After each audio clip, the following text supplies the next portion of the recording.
This is Cast of Wonders, the young adult fiction podcast featuring stories of the fantastic. Welcome. Episode 456. I'm Catherine Inskip, your editor and host. Our story for today is Armed with Such Stories, I Roamed into the Woods by Evan Marcroft. Evan Marcroft is a half-blind Yeti person with a sideways foot and an allergy to the sun. When he was a child, he dreamed of writing important works of earth-shaking beauty, and settled for writing fantasy and science fiction instead. You can find his other works at Pseudopod, Strange Horizons, and Metaphorosis. You can reach him on Twitter at Evan_Marcroft. This story is narrated by Ellie Hirschman. Ellie Hirschman is a self-described former aspiring voice actor who has worked with Darker Projects and Dream Realm Productions and is also involved in Cool Fool Productions, turning bad audio scripts into intentionally bad comedy gold. He's currently still active in all EA podcasts, including Cast of Wonders, and also appearing semi-regularly in the No Sleep podcast. He doodles constantly but doesn't draw enough, and moved from the Western Hemisphere to the Eastern Hemisphere against his will and better judgment, but has never been in the Southern Hemisphere. Ellie was born in New York City and raised just outside of it. He started down the voiceover path in 2004, with formal voiceover and marketing training by Creative Voice Development Group. His professional voice work ranges from children's educational material to real estate advice website audio, with a scientific article and a guided tour of Polish salt mine thrown in for good measure. In his free time, Ellie enjoys cartooning, listening to old-time radio drama, and referring to himself in the third person. By this time next year, he will also have mastered speaking in future perfect tense. A quick content warning for this story: it does feature multiple strong profanities. And now, we've a tale to tell.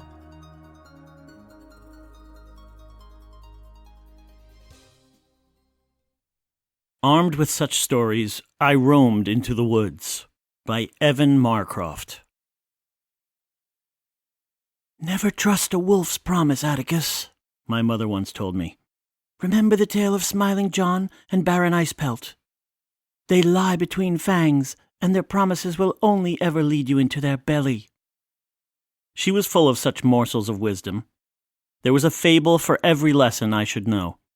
Not all pertained to talking wolves, but this was the most relevant to my task. Remember how Smiling John escaped. If you should find a wolf at your heels, throw meat behind you. Wolves are clever but lazy creatures. They will stop for the easier meal. Armed with such stories, I roamed into the woods to save her life. The depths of summer had stretched the days out long and roasting. In the sunlight that lanced between the boughs overhead, I could see each and every insect dancing on the breeze. Flowers swayed between the toes of every tree boar's root, specklehand, ruby of the glade. There was power in each, according to my mother, who preserved them as powders in her medicine chest, but none were of use to me. It was fairy mead I sought, the most elusive of all. I walked for fruitless hours before I arrived at the stream, as far into the woods as I'd ever ventured. Any further, and I feared I'd lose my way home to our cottage. But thus far I'd failed to find a single bloom of fairy mead with its pillow-soft, sun-yellow petals. I did not think 3 blooms such a burdensome demand of the forest, and yet I decided to rest in the shade of a moss-furred crookvine tree to eat. Besides a skinned coney, in case of wolves, I'd packed myself a lunch of rye and pickled snake radish. I still had time in the day to search, and it would be easier with my spirits renewed. I ignored the whisper in my head reminding me that while I may not have lacked for time, my mother certainly did. Just as I was sitting down, a splash from down the creek made me jump. I looked again, and my blood flushed cold as I spied a man crouched on the opposite bank. So filthy was he that I'd mistaken him for underbrush. I could tell at second glance that his shirt had been white originally, his trousers fine until he'd raked them through mud and brambles. A wide-brim hat was screwed down on a mane of sallow locks. Beneath that he was horse-faced, dirt-striped, a week unshaven. As I looked on, he snarled and shook water off his hand. If I didn't know better, I'd have thought he'd just tried to snatch a fish from the stream. Before I could decide whether to flee, he looked sharply at me, though I'd made no sound. His eyes were the blue of a suffocating face. "Ho there, boy!" I flinched as he stood.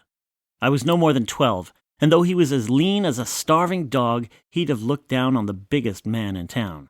"Where'd you come from?" I hesitated, but gave him the name of the village.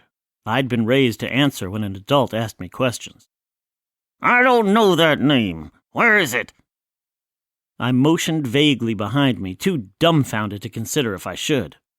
An outsider, like my mother. I'd never met another. We villagers knew the names of other places past the woods, but they were too distant to be fully real. What did his appearance mean for our town? What new things might he bring us? "What's got you all the way out here in these godforsaken woods?" the stranger inquired. "I'm looking for Fairymead," I replied. "It's for my mother. She's sick." The stranger smiled, his teeth a mosaic of black and yellow, corn rotting on the cob, and I shivered despite the swelter. Curiosity curdled into apprehension. "Well, now, that's funny. See, I passed by a big patch of that not an hour past. Course I was coming the other way." He hooked a thumb over his shoulder. "I've been out here an awful long time, and as you can see, I ain't too good at fishing. Now, I can't go into town myself, and it don't matter why, but if you could bring me something to eat, why, I'd be happy to show you all the what's-it you could ask for." "What do you want to eat?" "I'd kill for a baby," he said. "Fresher the better. Go get a plump one and bring it here. Do that and I'll help you save your mommy." The unease that had festered coldly on the nape of my neck exploded into icy goose flesh. My every hair stood to attention at the drumming of my heart. At once I recognized what I'd encountered in these woods. Just as Baron Icepelt had shape-changed into a man to trick Smiling John, so too had this wolf adopted skin that would let him get his fangs in me. To my credit, I did not go rigid in fear. Rather, I turned smoothly and ran. Behind me, I heard the stranger curse filthily and come crashing through the underbrush in pursuit. Were it not for the narrow creek, I've no doubt he'd have caught me in moments. I glanced back, and sure enough, his grasshopper legs had carried him quickly over the water, though he'd lost a shoe in the crossing. My heart whipped my body like a balky plow mule, but my young limbs could move no faster. "Remember the tale of Smiling John," I heard my mother say. "Remember the story, how Smiling John escaped." I fumbled with the coney I'd hung on my belt, but I'd tied the knot too well. In desperation, I unsheathed my knife and sliced the cord, then flung the raw carcass behind me. The stranger's next step came down upon it and went awry. His feet traded places with his skull, which came down upon a pointed stone with a dull, wet sound that would forever infest my memory like a worm. He did not come up again, and soon I'd left him well behind. Nevertheless, I fled all the way home to my unconscious mother's bed, where I at last collapsed, too drained for tears. I knew that I should despair at my failure. My mother ticked one day closer to death, but that required strength. Instead, I could only be glad to be alive. I was not stingy with my wild story. I told half of Bellensdorf the following morning as I went about my errands, and everywhere, from Willith the butcher to Johanna the shoemaker, I was met with the same derision. "A wolf in the shape of a man?" scoffed Alvis the baker. "Come off it, lad. You must have nodded off in the heat, and had yourself an overcooked dream." "I know what I saw," I insisted, to his amusement. "He chased me halfway home. I've got the nettle welts to prove it." Alvis took the pail of goat's milk from me and slopped it into his own clay jug. "If you'd run into a wolf, you'd know it, because you'd have been its supper, and 4 legs would have served it better than 2, now wouldn't it? That wicked mother of yours had gone and filled your head with nonsense. I was old enough to remember how my mother had once cured his niece, Mila, of the deadly shiverpox. But I couldn't afford to bite the hands that fed her. Instead, I bit my tongue while Alvis filled my basket with fresh loaves. "There's an extra piece of roggenbrot in there," he said. "Don't starve on your mother's account." I could only thank him for that unambiguous kindness and leave. My home lay outside Bellensdorf, beyond the grassy hill where young lovers met in secret, across the brook where, come the spring, the trout would fly like silver arrows. A stone cottage with a cellar and a pen for goats. Not a pebble's toss from the hem of the woods. My mother was awake when I arrived. I quickly dropped my burden to bring her food and drink before the illness reclaimed her for another span of hours or days. I sat by her bedside, ladling water between chapped lips. Her weakened throat would easily choke on anything more than a sip. "I couldn't get the flowers yesterday. I'll try again tomorrow, I promise." "I'd like to tell you that you needn't work so hard," my mother rasped. She managed a wry half-smile. "But I'd rather be honest. This is quite trying." "Save your voice. I need to drink anyway." I kept my voice even, a kinked wire held straight between pinched fingers. At least one of us needed to stay strong. "How ironic for old Mariah to take ill," the villagers had remarked. They had not said it kindly. My mother had been their medicine woman since before my birth. Though she had come from beyond the woods, she'd been accepted into Bellensdorf for her life-saving esoterica. It was only when my father, a born villager, up and vanished, that their suspicions were free to descend like hungry rooks. They'd shunned her from good company. Only I was tolerated in town, to trade our goat's milk for bread. And even then, Alvis would burden me with ill wishes to take home to her. When she'd contracted the dream fever, she'd instantly become a premature memory. Even to me, she was half a ghost, her flesh fraying to spirit before my eyes. Once she could have heaved the coach gun mounted above her bed. Now she could hardly lift an eyelid. "Talk to me," my mother said between morsels of bread. "Tell me something. Ask me anything. I'm so dreadfully tired of being asleep."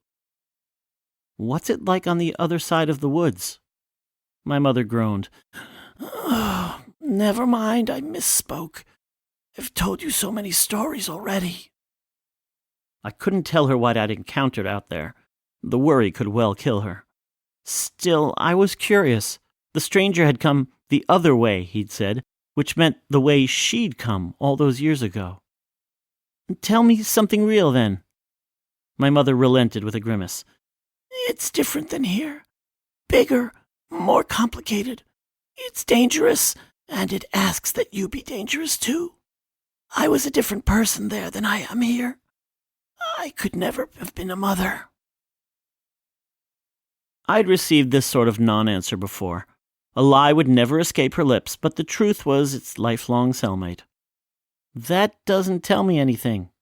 "Correct, my son." She patted my hand with hers, so terribly light. "It does not." "Why didn't you ever want to go back?" I asked. "The people here, they're small, ungrateful. Surely, but that's not so bad. It doesn't hurt to be hated, and they could do worse." She looked away as if distracted by a flitting memory. "This is a good place. For you, if not me. Find me that fairy mead if you can, but don't go wandering too far."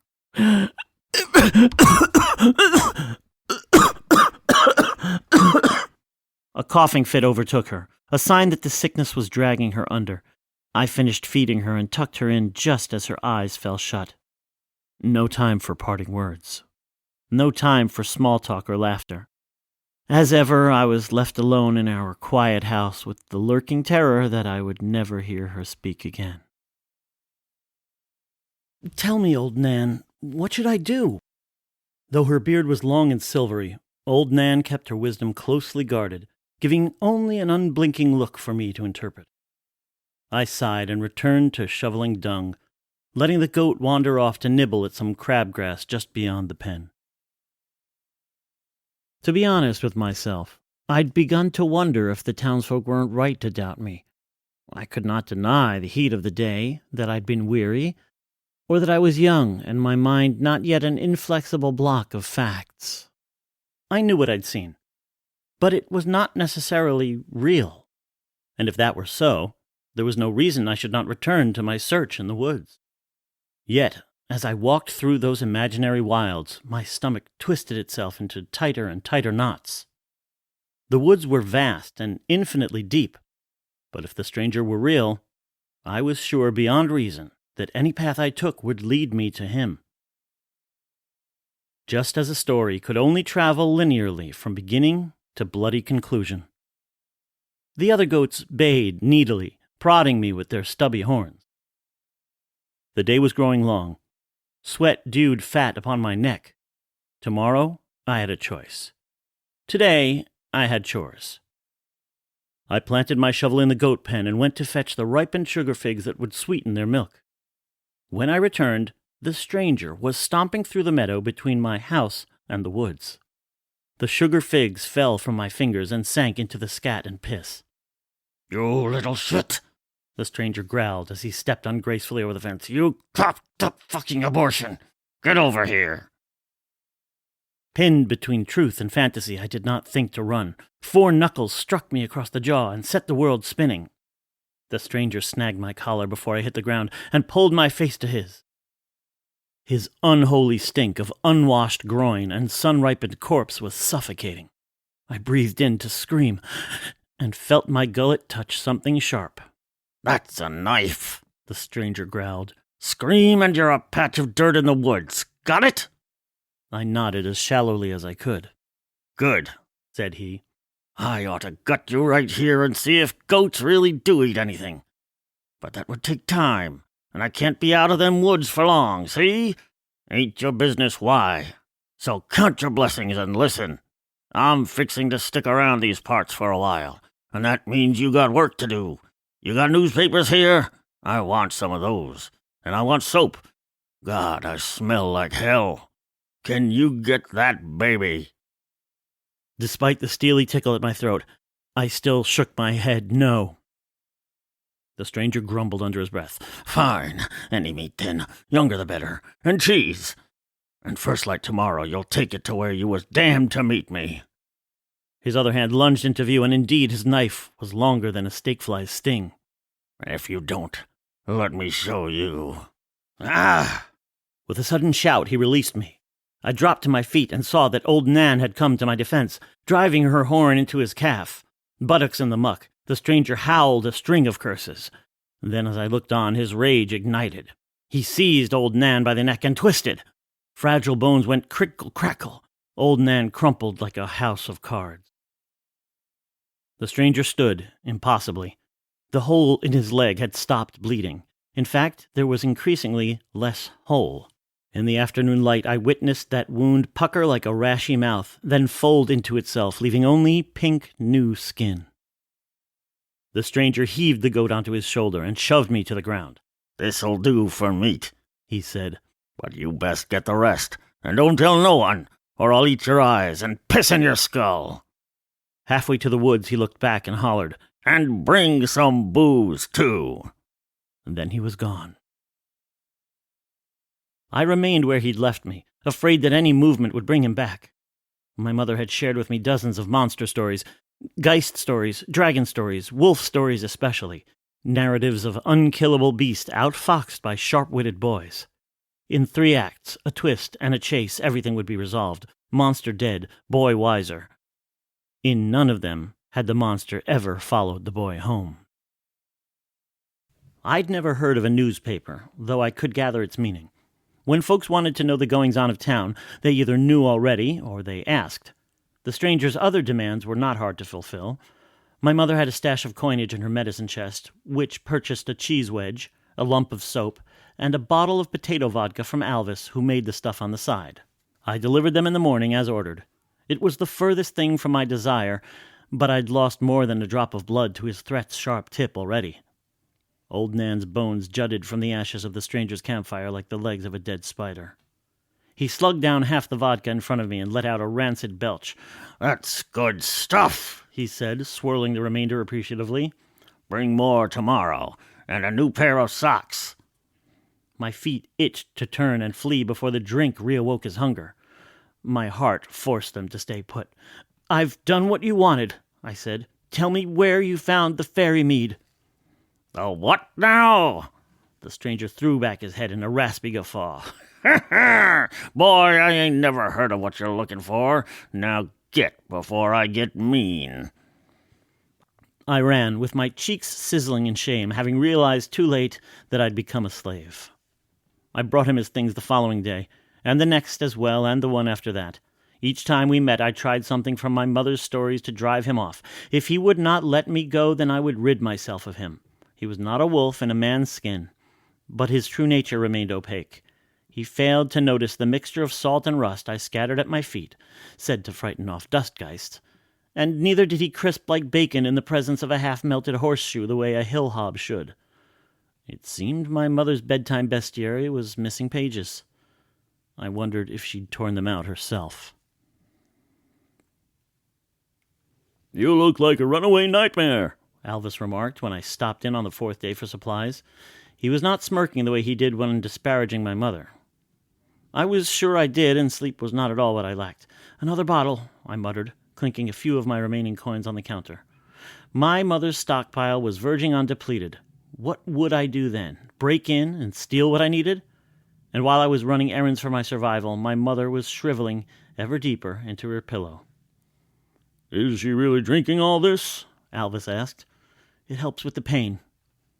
Lubricated by desperation, the lie slid easily onto my tongue.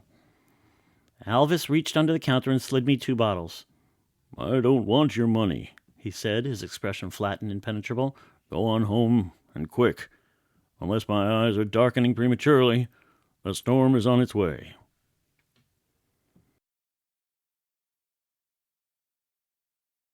"Mother, I need you to wake up," I asked as sweetly as I could with my maturing voice. Not to my mother, but to whatever higher force administrated miracles and their application. But my mother did not stir. Perhaps that agency could not hear my wish over the clatter of the rain outside, the pitiable wailing of the wind as it beat itself against our walls. As the sun had slid over the world's rim, the black tempest Alvis had foreseen came barreling over the woods and set our little house adrift in the night. I asked again, worrying her frail hand in mine like a rabbit's foot, milking it for a wish. "Please, I only need you for a moment. I'm scared, and I don't know what to do.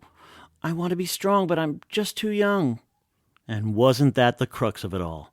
Too slow to run, too small to fight, too new to the world to know all its safe paths. Want meant less than will. The future loomed like a dark edge of the woods, a wall that I could not see over. Not without her help.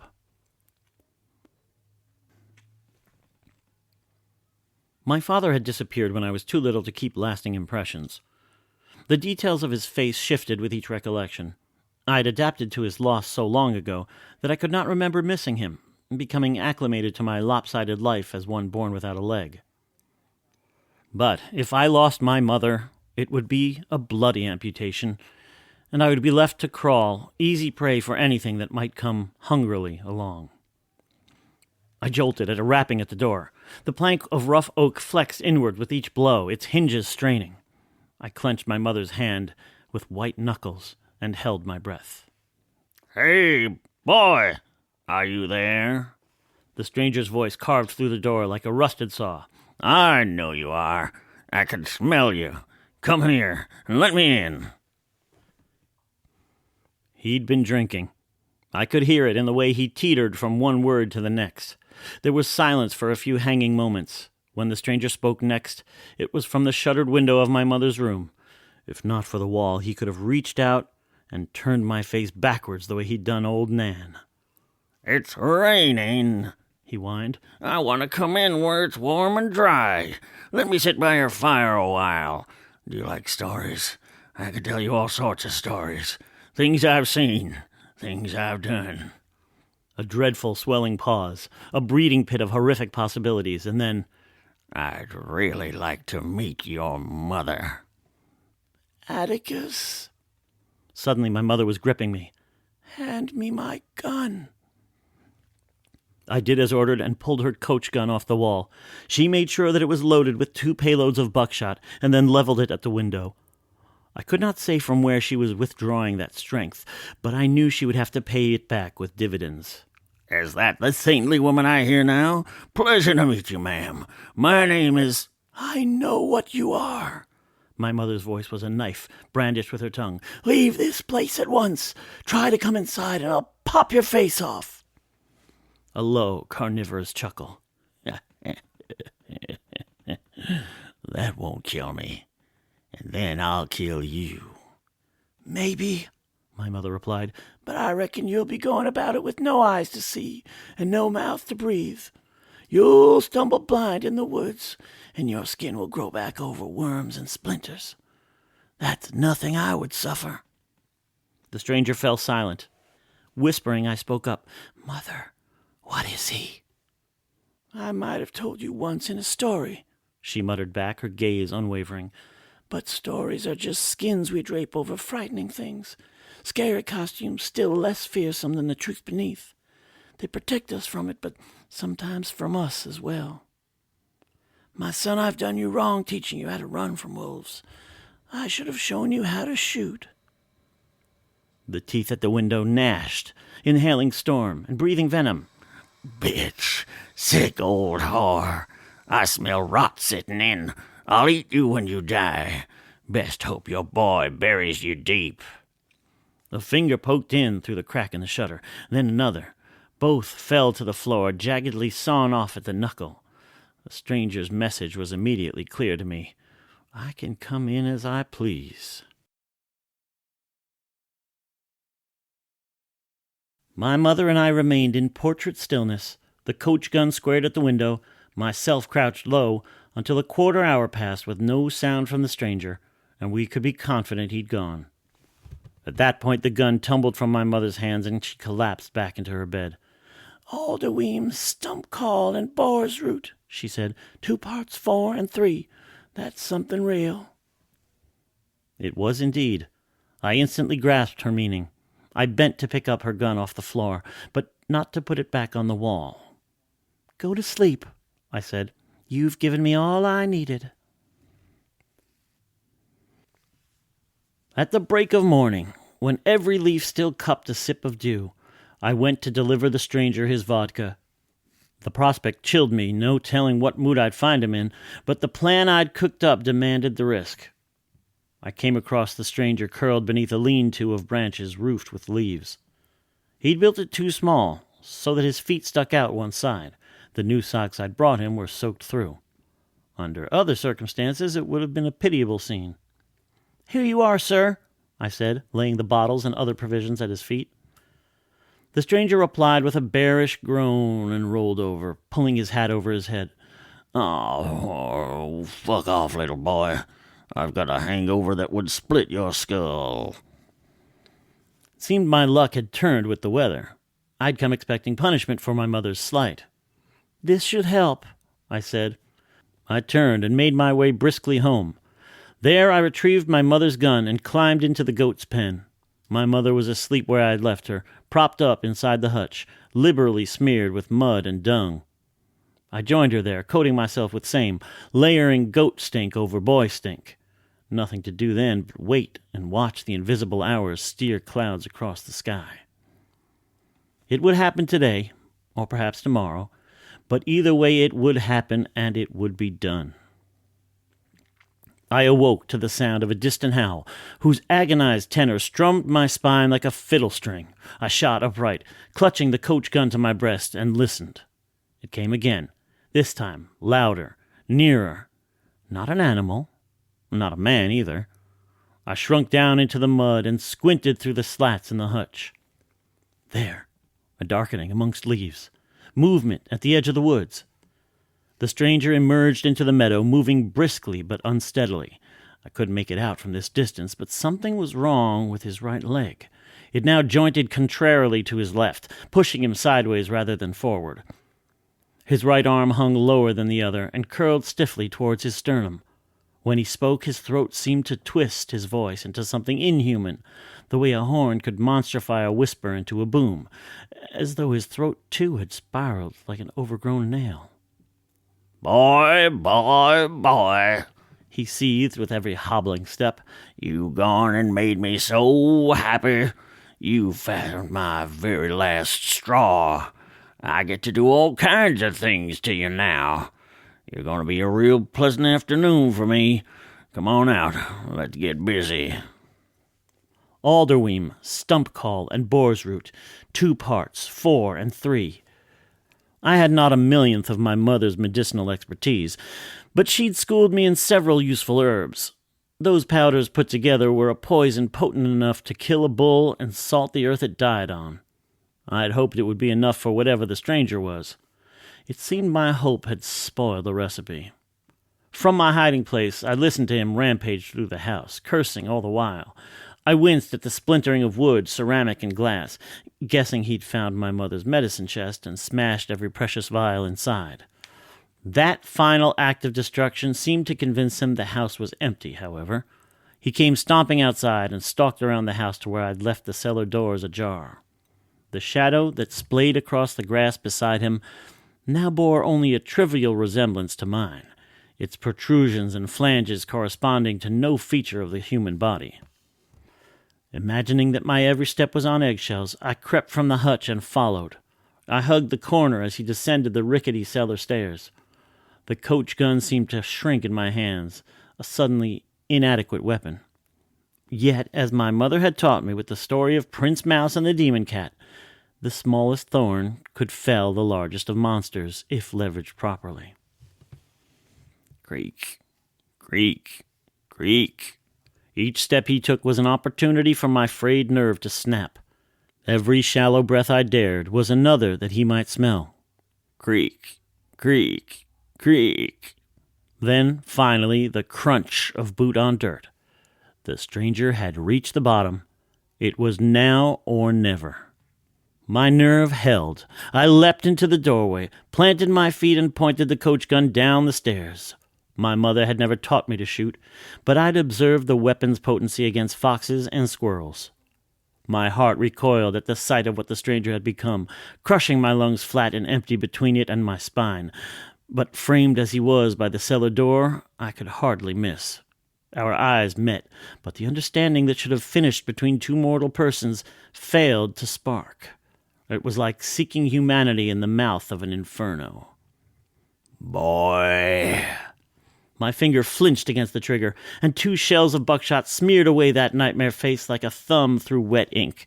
Then, before the report had faded, I threw down the gun and slammed the cellar shut, sliding the coach gun between the handles as a slipshod lock. I had no idea how long it would hold him, and so I ran very, very fast. A small crowd awaited me as I came sprinting over the hill. The townsfolk and shopkeepers closest to Bellensdorf Edge, with Alvis at the fore, a rolling pin clasped in his meaty hands. "We heard gunfire," he said. "What's going on over there?" "A stranger came out of the woods," I replied. "He tried to kill me, but I ran away." I took a folded kerchief from my pocket and let its contents verify my claim. "My mother is still there. Please help." Alvis and the rest took one look at the 2 severed fingers and set off ahead of me. By the time my meager posse, armed with the most convenient tools of their respective trades, reached my house, the cellar doors had been torn from their hinges and flung across the grass. The stranger, or rather the unspeakable thing he'd become, was displayed for all to see as he crawled paw over claw towards the woods. Hardened men and women turned white at the sight of that flesh, attempting to be wolf, yes, and a dozen other monstrosities besides. Far too much to be reduced to a bedtime story. And yet, for all that, he was unable to stand on his hind 2 legs, and his half-healed skull was a broken cup. His body language was unintelligible, but the haste with which he scrabbled on his belly betrayed an all too human desperation. In other circumstances, it would have been a pitiful scene. In his injured, inverted state, the stranger was no match for a dozen strong men and women. He was beaten with hoe and mallet into a bindable shape, and then hauled to the top of the hill, where a hasty pyre was erected.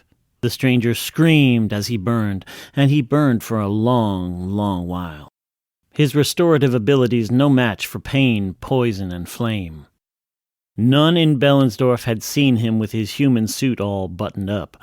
When the fire finally died down, the villagers departed his ash heap, bearing no guilt of murder, only the leaden satisfaction of an unhappy deed done well. The villagers wanted answers. I had none, so I created them. I explained how it was the stranger who'd vanished my father all those years ago, and that made sense to them, having seen him firsthand. Perhaps they realized there were worse things out there than whatever they imagined my mother to be. In any case, Alvis and 2 young men accompanied me the next day into the woods, where we found ample blooms of fairy mead. They stayed to repair our cellar while I administered the medicine, but hurried off when my mother awoke. "As I said, they're not so bad," my mother remarked, nibbling from the roggenbrot that Alvis left for us. "I suppose not," I admitted, tipping broth to her lips to help wash it down. I'd misjudged the people of Bellensdorf. They were like old maple trees, outwardly scabrous and immovable, but ripe with syrup in the core. My mother swallowed, grimacing, as though I'd made the soup too bitter. "I should tell you I'm sorry, Atticus," she said, her gaze deflecting from mine. "I went and filled your head with stories when I ought to have filled it with knowledge." "It's fine," I said, being too drained to have this conversation. "Not particularly," she said, "not after what it brought you, but that's nice of you to say." At her insistence, I let her take the bowl and finish it herself. Much of it spilled onto her sheets, but it was a proud effort. "I thought that if I populated the woods with talking wolves and hill hobs, you would want to stay here, where you'd be safe, where the monsters are only words. It's truth, not time, that ages us, I think, and I believed I could keep you a little boy forever. Isn't that a perfectly silly thing to do?" Abashed, her cheeks darkened. I smiled to see any color return to her. "I've seen the world in my time. I came to this place because it's too small to hold all the things out there that can hurt me. I came to this place because it's too small to hold all the things out there that can hurt me. I don't think I'll ever leave. But you haven't had my life. If you can slay such a beast as that man, then I suppose there are many things less fearsome outside of Ballensdorf, and a few things more so. Perhaps you will fare otherwise than I did, should you choose to venture beyond the woods." She glanced up at me, and then, flinching, cast her gaze aside, lest, I believed, she see me as her little boy, and let that stay her tongue. "Would you like me to tell you some real things?" The me of a week past would have said yes. The present me stood, taking her empty bowl with him. "Another time," I said, kissing her cheek. "The goats need tending. For now, you should rest. Just don't fall asleep." I fetched the bucket of sugar figs and ambled out into the sunshine. As ever, the woods observed me from across the meadow, each swaying bough a beckoning hand. And yet, never had the summer-spiced air of Bellensdorf smelled so sweet. No, it was not so bad here in this haven of space and time, where the world was comfortably finite. It would be a happy life here. But I would forever remember that glimpse of what waited beyond the woods. And though it would surely wake me screaming in nights to come, I would always wonder what else was out there, what horrors that might be wonders once I'd grown a little taller, what more there was to overcome, and how long it would be before this little house grew cramped and that sweet meadow scent became cloying. The goats jostled around me, angling for my pail of treats. I relented and stooped to feed them. It was not as though I could go running off just then anyway. The goats needed milking, my mother needed care, and frankly, I was still very small. Tomorrow, I had a choice. Today, I had chores. Home is a place where we're supposed to feel safe. Home is comfort, family, familiarity. It provides us with our most basic needs and room in which to grow and learn who we are. Home and our hometowns are also places that we sometimes grow out of. Sometimes it's simple curiosity that sends us away from the world we know. But it may be because we realise that our homes are too small for our dreams, or because we feel stifled, made unwelcome for our differences, or confronted by narrow-minded prejudice. For some, home is a place that can suddenly become dangerous. For Atticus, the safety of his home is first undermined by his mother's ill health. He has to rise to the challenges of adulthood much earlier than he might have done, and with his mother now a source of charity rather than a giver of healing, the opinions of his neighbours have shifted. There are shades of grey there, shadows even, where there never used to be. He carries his mother's strangeness within him, and although he grew up in Bellinsdorf, at the start of the story Atticus is already beginning to see that it isn't merely his own dreams that might one day drive him away from it. Beyond the familiar comforts of home, the rest of the world is waiting. It's strange, different, dangerous, just the way the villagers see his mother. Atticus sees more than that. He sees strength, magic, learning and wonder. What he learns in this story is that although the villagers of Bellinsdorf are prejudiced, there are things to be fearful of out there. He can't rush blindly into the unknown. The appearance of the stranger in the woods brings all the terror of the outside world right into the heart of his life, the sanctuary of his home. It threatens everything he knows and loves. He's only a child and there's only so much he can do on his own. But he does it. He draws on his courage and resourcefulness. He asks for help when the task is beyond him. He learns that although the villagers' fears might mean they misjudge his family, those fears are tempered by compassion and generosity. Together it's enough to save the day. One of the hardest parts of growing up for me was when I first started to recognise what made my home and family feel small. When you see the imperfections, the intolerance, the mistakes, and realise that the adults aren't actually going to fix everything. Home becomes less comforting then. But it also becomes bigger, more complex, and a new place for you to learn and grow. And when the wider world calls you later, you'll be ready for it. Join us again soon. We love bringing you the best audio fiction week after week, but we can't do it without your support. Your donations pay our authors, our narrators, our servers and our staff. Please consider supporting us with a monthly donation through either PayPal or Patreon. You can also review us on Apple Podcasts, request us on Spotify, and consider the stories we publish for award consideration. There are lots of ways you can help. Join the discussion on the EA Forum, forum.escapeartist.net, or the EA Discord. Visit us on Twitter at Cast of Wonders. Come say hello. Cast of Wonders is a production of Escape Artists Incorporated and is brought to you by editor Catherine Inskip, assistant editors Andrew K. Ho and Carissa Sluth, associate editors Amy Brennan, Alicia Caparasso, William Haight Minor, Umaira Hussain, Sean Proctor, Ray O, Susie Rodriguez, Emma Smales and Denise Sudell. Our art director is Alexis Goebel, our community manager is Denise Sudell, and our audio producer is Jeremy Carter. Our episodes are released under the Creative Commons Attribution Non-Commercial No Derivatives 4.0 International License. That means you can download or listen to the episode on any device you like, but you can't change it or sell it. Our theme music, Appeal to Heavens, is by Alexei Nov and available from Promo DJ or his Facebook page. Thank you for listening.